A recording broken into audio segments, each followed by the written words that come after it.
makapagpakilala sa inyo. Baka sabihin nyo, sino ba yung nangingialam sa harap? Diba?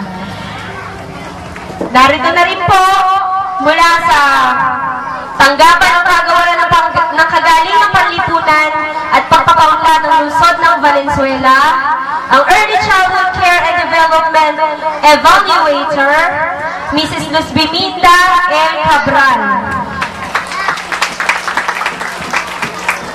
Siya po ang nag-grade.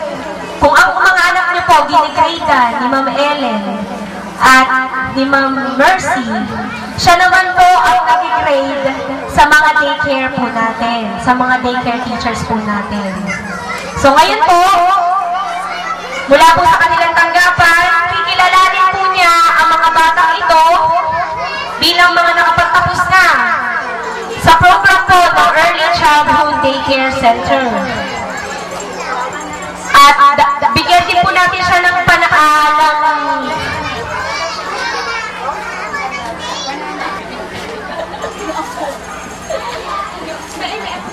isang magandang hapon sa ating lahat.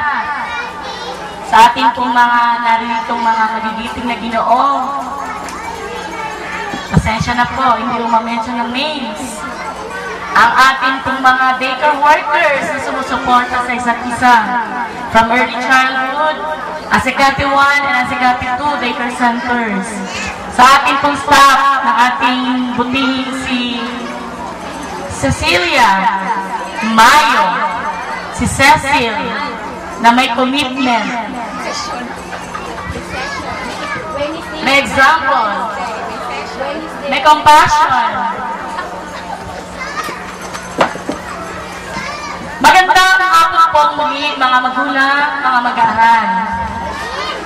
Sisikapin po ni Ma'am Jing na makarating dito kasi nakita ko siya kanina sa convention. Ngunit kung hindi man makarating, unahan ko na po siya sa kanyang pagbati sa inyo. Sa ngalan po na aming tanggapan at ng aming pinuno na si Ma'am Evelyn Jing Hernandez, kayo mag-aaral ng taon ay aming pinabati sa inyong pagkilala na ito. Mga magulang, maligayang pagtatapos para sa kanila. Ngunit ito ay hindi nangahulugan at tapos na rin ang inyong paghihirap. Dahil simula pa lamang ito. So, sa ngalan po aming tanggapang muli, kayo mag-aaral ng Our Lady of Hope na may bilang ng 48. Tayo nga ang Our Lady of Hope. Our Lady of Hope. Kayo ang lahat ng mag-aaral ng Our Lady of Hope. Ayan. Palakpakan po natin silang lahat. Mga mag-aaral ng Our Lady of Hope. Manatili na kayo. Ganon din po ang ating lower data ay 106. Ang araw na ito ang ating pagkilala sa inyo bilang mag-aaral ng taon. So, kayo ay ating pinagtitibay, kinikilala at tinatanggap ng ating kagawaran ng kagalingang panlipunan at pagpapaunlad bilang mag-aaral ng taong 2009 and 2010. Congratulations sa inyong lahat. Palakpakan natin ang lahat. Thank you very much. Announcement.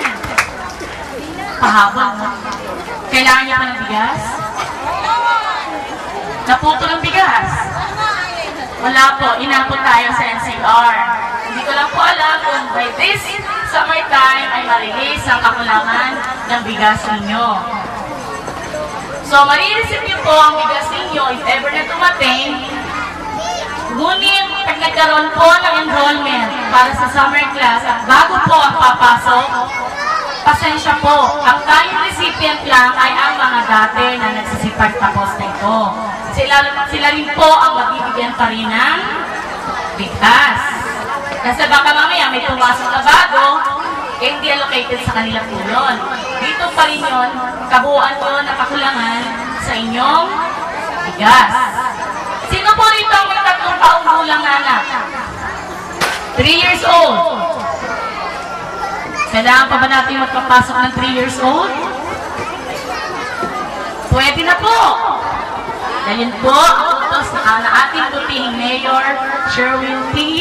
Gatchalian. Bagamat wala po ating punong lungsod, nariyan po siya nakatunghay sa inyo.